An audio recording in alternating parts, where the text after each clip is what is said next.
Thank you, Stephanie. Hello, everyone. I'm Carl Zwissler. Welcome to the Lathrop GPM Global Franchise Regulatory Update. For more than a decade now, we've been preparing global regulatory updates for presentation to the IFA International Committee and to other groups. And now for the first time, we're making our updates available to everyone through this webinar. Our update focuses on developments in franchise regulations this year, and it's prepared from our daily research of developments from trusted resources, but we cannot guarantee their accuracy. We thank everyone who prepares the reports upon which our updates are based for their help, and we're going to identify them in our written global franchise regulation update, which we will be publishing and circulating within the next week. Because this webinar format only permits a brief summary of pending and recently adopted regulations, our discussions of these laws is by necessity quite brief. We urge you to learn more about these updates by contacting any member of our Lathrop GPM franchise practice team. Following the conclusion, this webinar is going to be posted on the Lathrop GPM website and on Facebook. So you're welcome to revisit at any time. During our conversation today, we're going to talk about important regulations, and we're going to see that there are at least two recurring themes that are occurring across the globe. One, there's a desire by regulators to help franchisors and franchisees avoid litigation through some kind of a more informal dispute resolution process.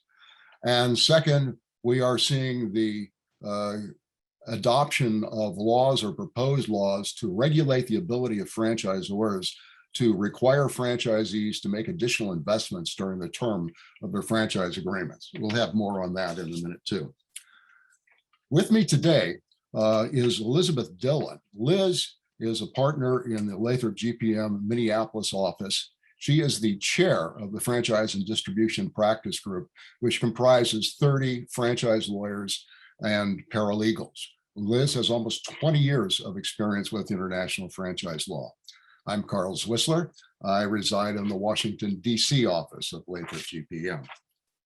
Our goal today is to alert you to pending and adopted regulations and legal developments that will affect the amount of time and expense required to complete franchise transactions and the efficiency and cost of operating a franchise program in another country. The principal places we're going to be discussing today are outlined on this map, but let's go right away to the most significant development, I would say, in franchise regulation over the last year, and that's in Australia. Many of you know that for the last several years, the Australian government has been investigating and proposing solutions to problems that they've identified in franchising in Australia. Well, the changes to the Australian franchising code are going to present some significant and potentially costly challenges for franchisors. We're going to highlight just a few of them right now. First of all, cancellation rights. Unlike most franchise disclosure laws, which give franchisees a 14-day or longer pre-sale cooling off period before a franchise agreement may be signed or money collected by the franchisor, the new code gives the franchisee an additional 7-day post-signing cancellation right. So 14 days pre-sale disclosure, 7 days post-sale right to cancel. But if the franchisor or its affiliate is leasing premises to the franchisee, and if the full terms of that lease have not been disclosed when the franchise agreement is signed, then the franchisee has an additional 14 days to cancel the franchise agreement and the lease once the terms of the lease are fully disclosed. In addition, if a franchisee transfers his own franchise to a third party, the transferee may cancel the franchise for 14 days after becoming a franchisee. However, that right is cut off once the new franchisee actually assumes control of the franchise business. Next slide, please. There is a new alternative dispute resolution process in Australia, And either party may invoke either mediation or conciliation under the new procedures. And regardless of whether the franchise agreement attempts to limit dispute resolution to individual franchisees, multiple franchisees may join in the new ADR process. The code also sets out a new arbitration procedure, which the parties may select to use instead of the ADR process. And although the code does not cut off the right of the parties to litigate, they must follow this ADR process first. A third major change in the law is that franchisees themselves may request to terminate their franchise agreements. And they do that by sending a notice to the franchisor explaining the reasons for the termination. If the franchisor receives it, it must reply stating its position and the reasons for it. If the franchisee is unsatisfied with the franchisor's response, the franchisee can send a follow-up request further explaining its justifications. If the franchisor continues to disagree, the franchisees may invoke the ADR process that we just described. The next slide, please. The next part of the code, which is significant, it reminds us of a recently adopted law in the Netherlands, is that franchisors may not require a franchisee to make a significant capital expenditure in a franchise business during the term of the franchise agreement, unless either the franchisor gets a consent of a majority of the affected franchisees first, or the franchisor satisfies some very challenging FDD disclosure requirements, which we are going to touch on in just a second. There are two exceptions to this requirement. If the expenditures are required to comply with applicable law, they will be permitted. And of course, franchisees may agree to changes, even though they're not required to do so. Well, next slide. The only way to avoid the requirement for consent of a majority of franchisees to require a significant capital investment is for the franchisor to disclose, to satisfy, disclosure standards, and to discuss with the franchisee before signing the franchise agreement or renewing or extending the franchise agreement with the franchisee. Now, consider typically franchise agreements last for a duration of 10 years, sometimes 20. Well, the franchisor must disclose what expenditure will be required, the rationale, amount, timing, and nature of the expenditure, the anticipated outcomes and benefits of the expenditure, and the expected risks associated with the expenditure. Now, given the fact that franchise terms tend to be so long, this law may cause many franchisors to decide to shorten the terms of their franchise agreements. Next slide, please. The next slide, please. Franchisors also are going to require to provide a key facts summary of FDD information to prospective franchisees at least 14 days before they sign a franchise agreement. Now, this is in addition to the FDD that they must also provide. And the franchisor must provide transferees of a franchisee a copy of this statement of key facts 14 days before they sign a franchise agreement, even though they may be signing an agreement that is not necessarily reflected in what the key facts include. There are penalties for violating the new code, and they are significant for franchisors and the individuals who work for franchisors who might be involved in violations. The penalties could be $10 million Australian, 3 times the value of the franchisor's benefit from the breach, or 10% of the franchisor's turnover or gross sales for the 12 months before the breach. So they're very hefty penalties if the ACCC decides to enforce them. Finally, there are individual penalties of up to $500,000 Australian. I noticed that we are having a few questions in the chat room. We will try to answer those at the end of our presentation, time permitting. Thank you. Liz? Thanks, Carl. I'm going to quickly run through a few other updates. In Malaysia, There's a welcome clarification under the Malaysian franchise law that franchisors do have to file under a certain section of the code. The new regulations were published in 2020, but they're still not effective.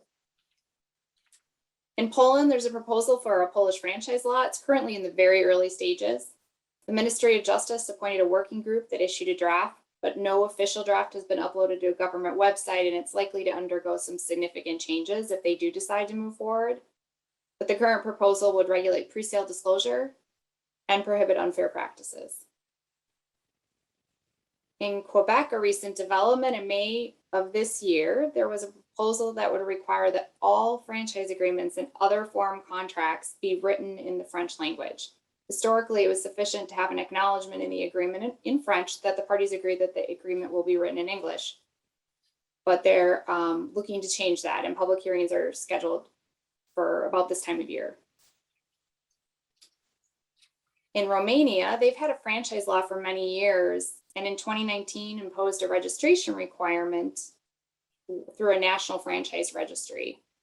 And they also imposed a requirement that franchisors test their franchise business concept for at least 1 year before offering it in Romania. The Franchise Association of Romania has the obligation to create the registry and operate it, and it now is live. But registration is optional unless the Romanian Franchise Association requests it. But interestingly, the law is silent on remedies if a franchisor refuses. The goal of the law really is to provide information about franchises to the public. Carl?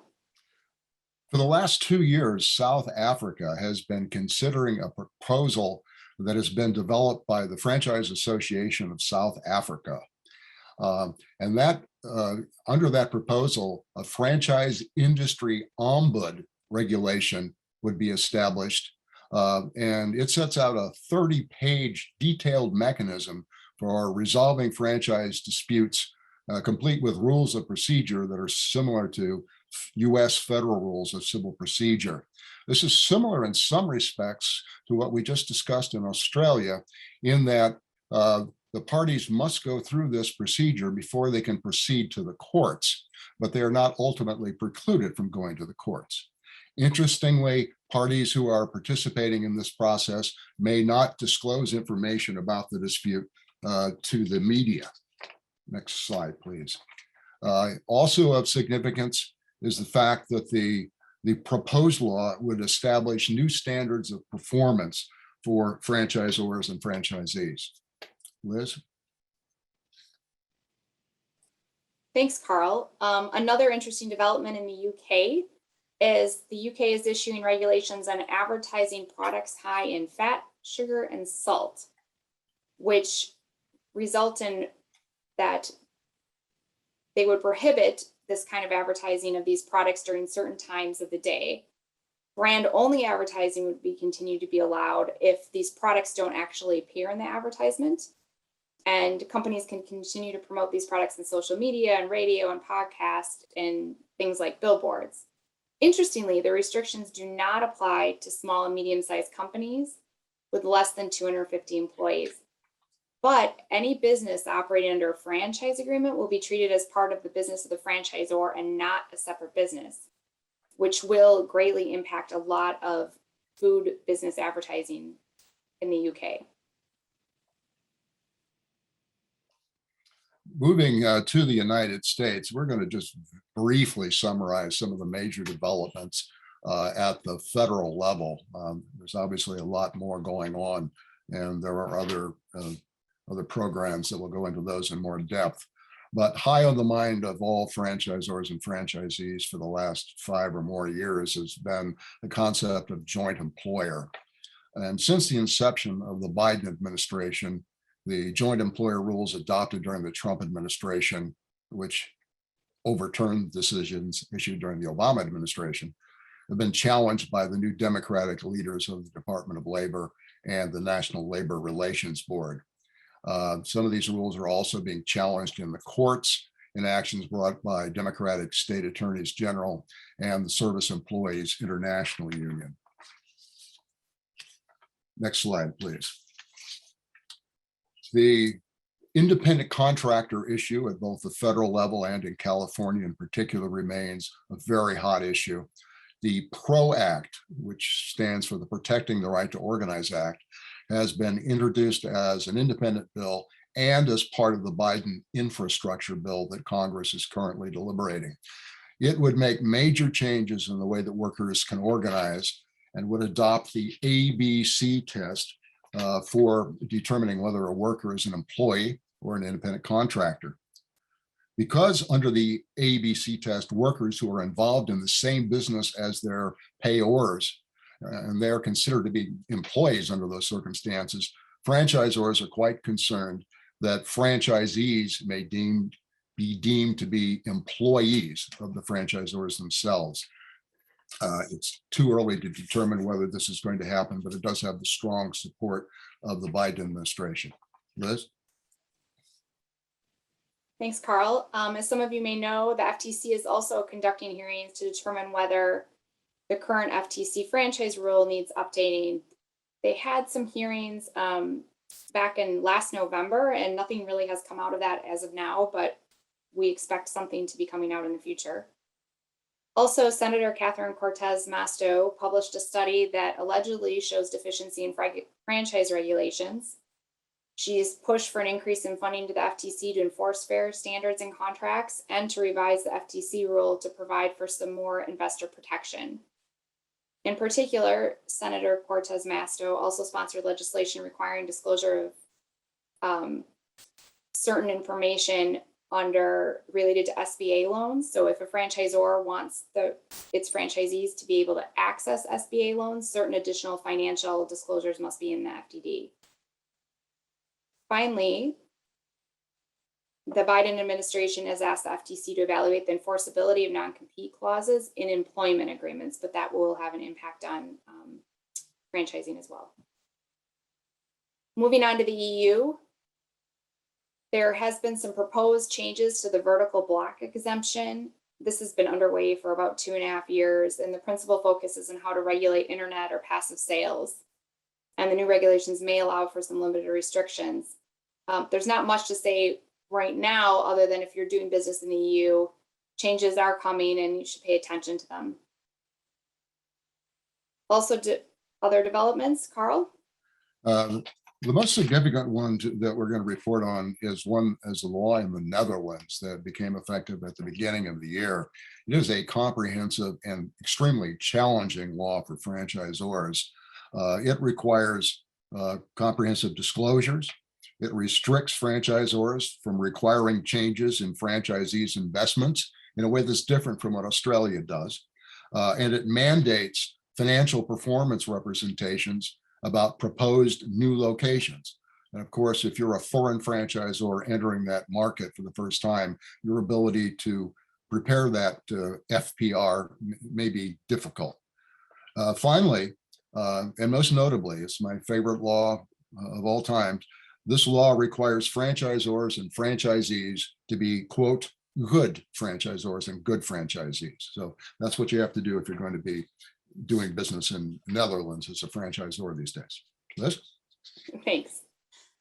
Just kind of an update on Egypt. Egypt's been contemplating comprehensive franchise regulations for many years. They had asked for comments on it. That period closed in March of 2019, and we still have no additional update there. Let's move on to some other issues. A non-renewal notice sent to the Israeli Ben & Jerry's franchisee has triggered a global reaction. And I'm going to describe this over the next 3.5 minutes while Liz shows some of the headlines that have described what's going on around the world.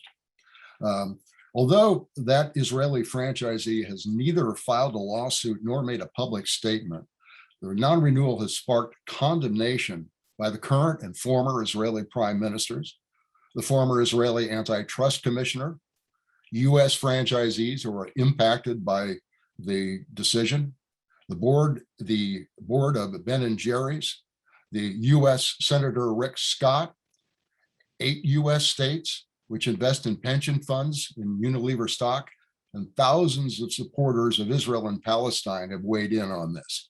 Now, here's the background. Since its founding, Ben & Jerry's ice cream has been dedicated to advancing social justice.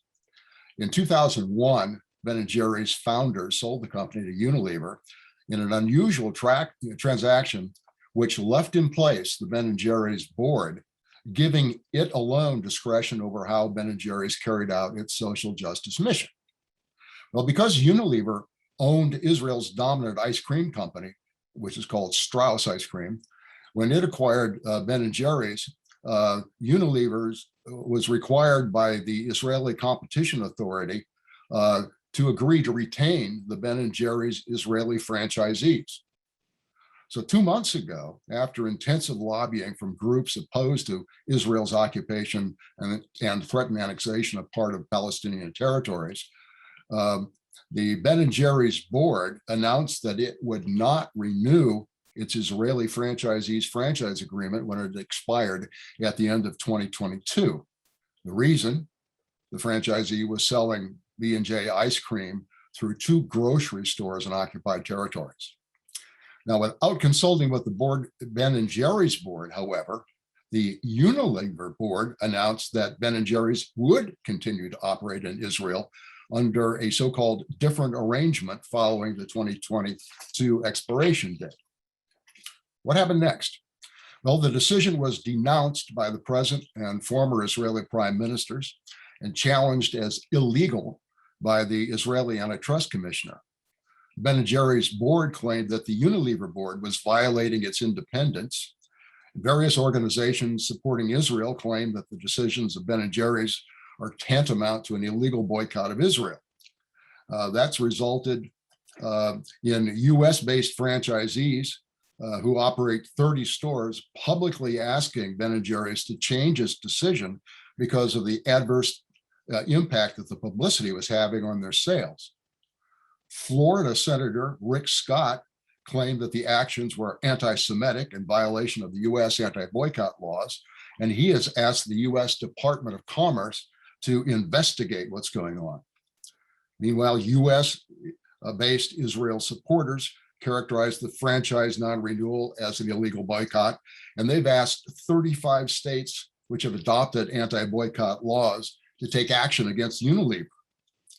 Arizona and New Jersey have announced that they are withdrawing all investments that they control in Unilever, and in other states, including New York and Illinois, similar threats are being made.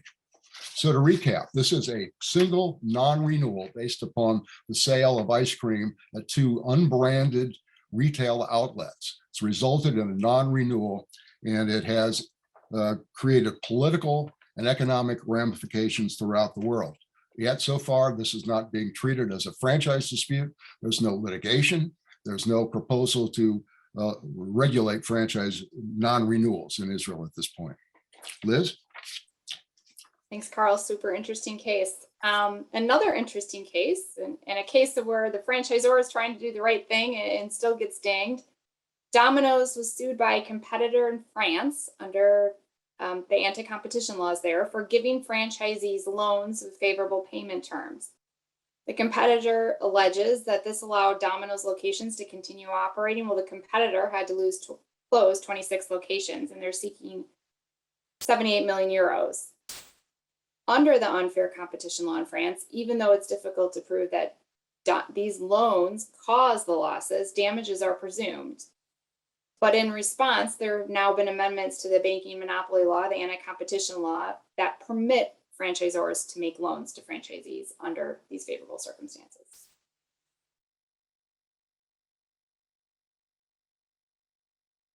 We Carl, have, do you have a couple other cases? Before we get there, there are 2 other cases that have arisen recently that we thought you would be interested in knowing about. The first one involves McDonald's and the Italian Antitrust Authority. And the Antitrust Authority has demanded that McDonald's Italy show cause why the company's franchise agreement and franchise selection processes do not constitute an abuse of economic dependency, McDonald's must present its defense by October 16th. McDonald's could face fines equal to 10% of its global gross sales if it doesn't succeed in its negotiations with the Antitrust Authority. Not far away in France, a French court has concluded that Subway has unlawfully used its dominant position to impose unfair contract terms in franchise agreements. What are those unfair contract terms? One, Subway's right to terminate the franchise agreement for 2 non-payments, regardless of the amount owed. 2, Subway's right to terminate the agreement because of the franchisee's insolvency. 3, Subway's failure to grant either a protected territory or preemption rights to franchisees. And 4, the 20-year franchise term, because it exceeds the exclusive supply provisions of French law and similar EU law. What happens if there's a violation of these unfair standards? Well, the unfair terms may be declared void.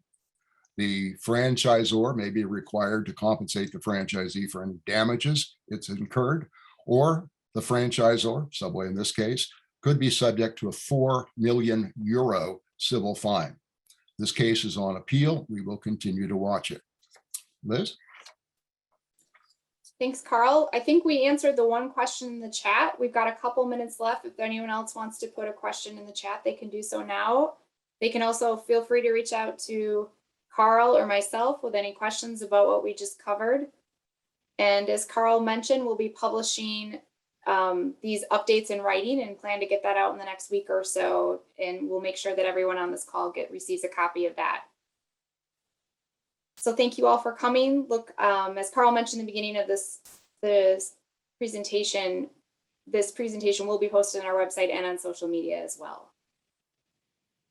Thanks, Thank you everyone. very And much. have a great day. Bye-bye. Bye.